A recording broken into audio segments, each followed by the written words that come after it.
Hi, Tom.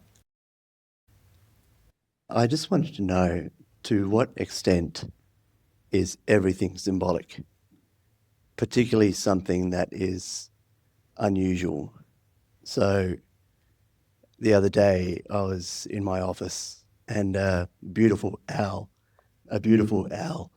came and landed in front of me. To what extent is everything like that symbolic?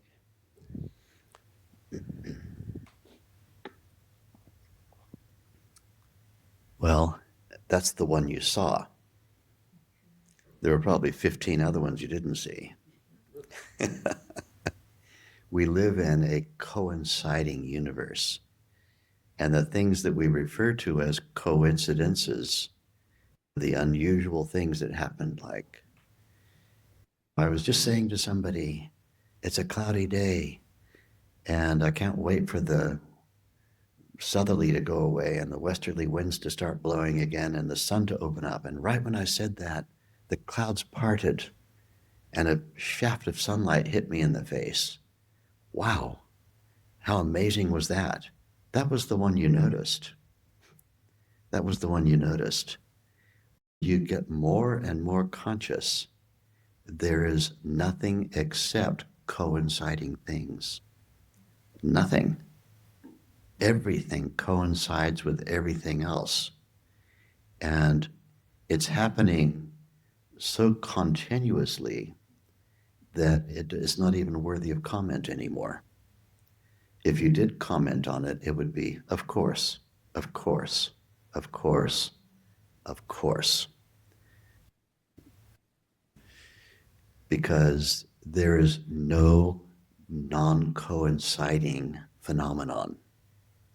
Coincidences are not random. They are a continuum of reality. And so when occasionally we notice something, we go, oh, amazing. We just didn't notice the 15 that happened in the last minute, or the next 15 that happened in the next minute after that. We're going to get better and better at noticing these things. Symbolic means something that takes on a shape or form that is kind of codified. It's got a code to it. And I would hold that there's nothing in the universe that's actually coded. It's expressive, it's not symbolic, if you see what I mean. So if I use the Sanskrit language as an example, the Sanskrit language is not a symbolic language. English is, and Spanish is. In English, table, this thing. In Spanish, mesa. But neither of those words has anything to do in the makeup of the sound of it with that object. But the Sanskrit language is 100% onomatopoetic. It's all onomatopoeia. So it's a non-symbolic language. It's expressive.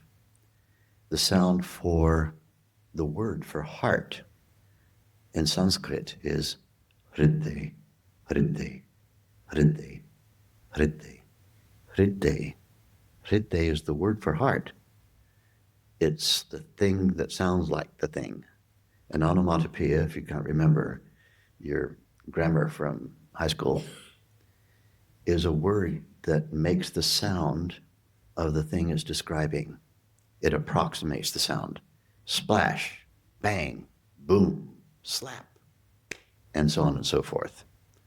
And there are at least 6,000 of these words in the English dictionaries that attempt to make a sound with the human using significant human phonemes to cause a sound to come into being, which it should be with a proper onomatopoeia. Anyone in any language would understand.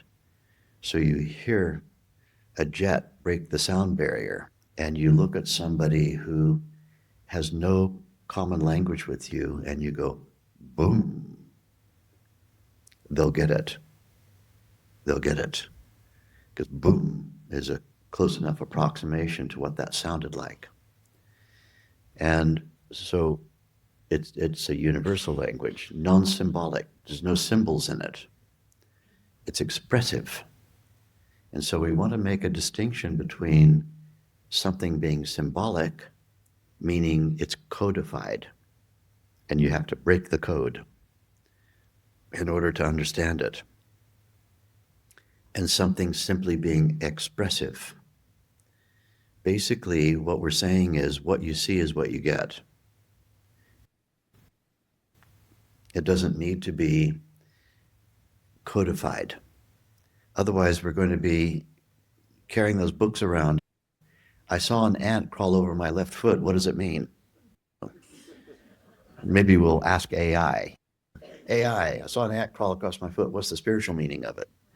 And AI goes, was it your right foot or your left foot? It was my left foot. When were you born? I was born on this date. Well, then it means this.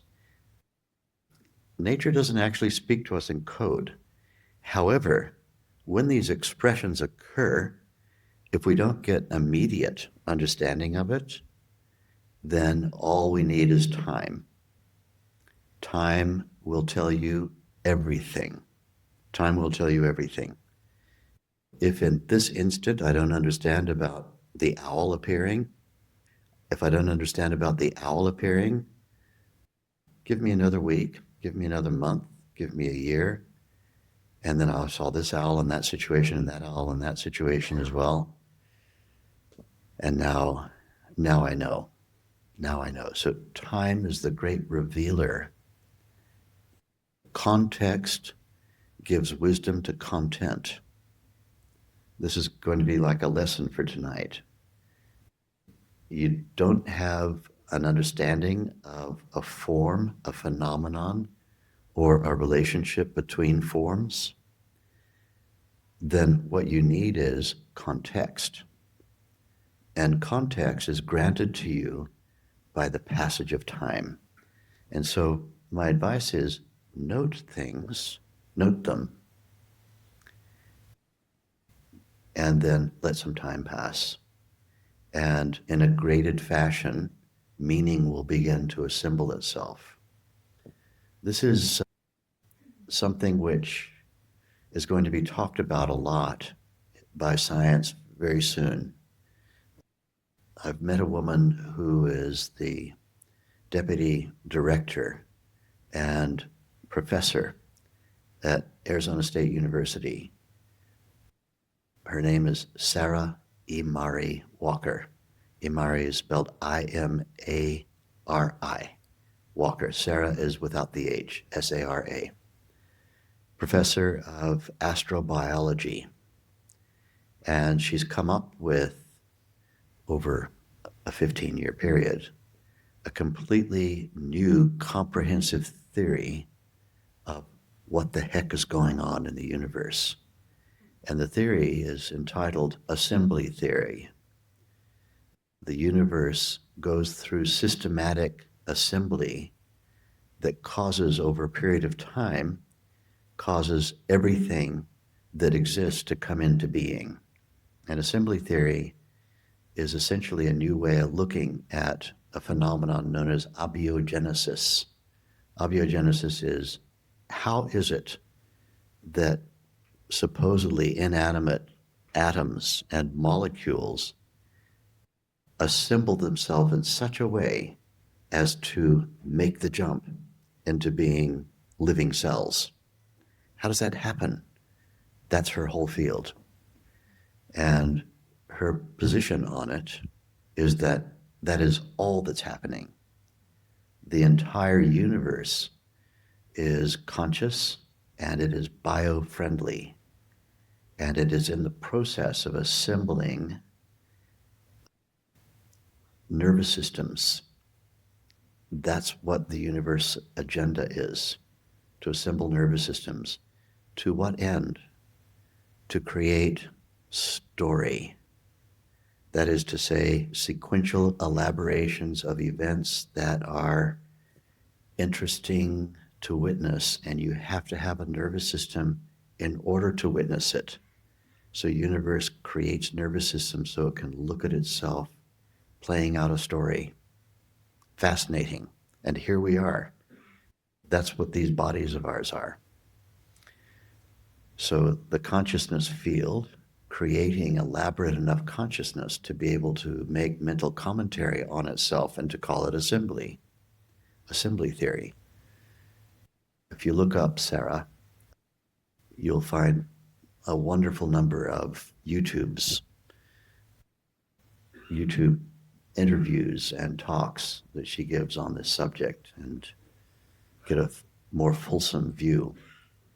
But this is the forefront of science today. The top scientists in the world today are not talking billiard ball physics. This ball hits that ball and they bounce off with these forces and all that. We need to understand that stuff at the macroscopic level, how physics works. But when we dive down into the depth of it, there are patterns of behavior that give us the big context, the giant perspective on what the heck is going on at all times. And to get that, we're very good thinkers in terms of space. There's the whole of space with 1 trillion galaxies floating in it. That's the most recent count, by the way, about 1 trillion. And as I love to say, if you're not familiar with government spending numbers, 1 trillion is 1,000 billion, and 1 billion is 1,000 million, and 1 million is 1,000 thousand. So there it all is. 1 trillion galaxies, give or take, have been identified now. Each one of them between 100 billion stars to 1 trillion stars in it. And we're very good at looking out at space. We've got the spatial thing figured out, but we do tend to ignore temporal, that is time. What has happened to assemble all this over a period of time in such a way that here we are talking about this. We are particles left over from, this is what these bodies are, particles left over from dead stars that have assembled themselves into speaking and talking nervous systems who have these urgent questions about, what do I do about my relationship? And there it all is. We're star stuff, talking about things. I thought you loved me. I do love you. Well, when I use the word love, I could never do the thing that you did, leaving dishes on the thing. And, well, but I do love you. I'll change. I'll clean the dishes. Well, you're only doing it now because I said it. I want to see that you really mean it. Can you imagine star stuff talking to itself like that? It's astonishing, isn't it?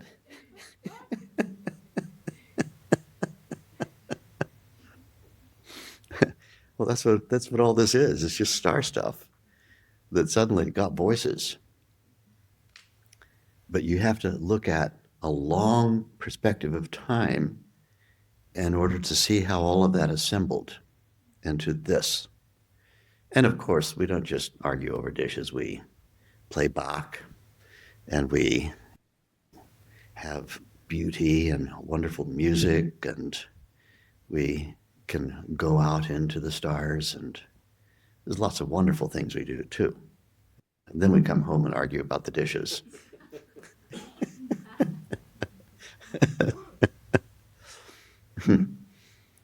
So time and perspective, it takes the symbolic.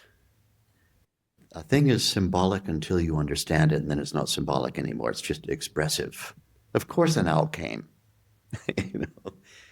How will you know why and what it all means? Give yourself another year or so, and it will assemble itself. It's not codified. Things are only codified when we have a narrow band of time.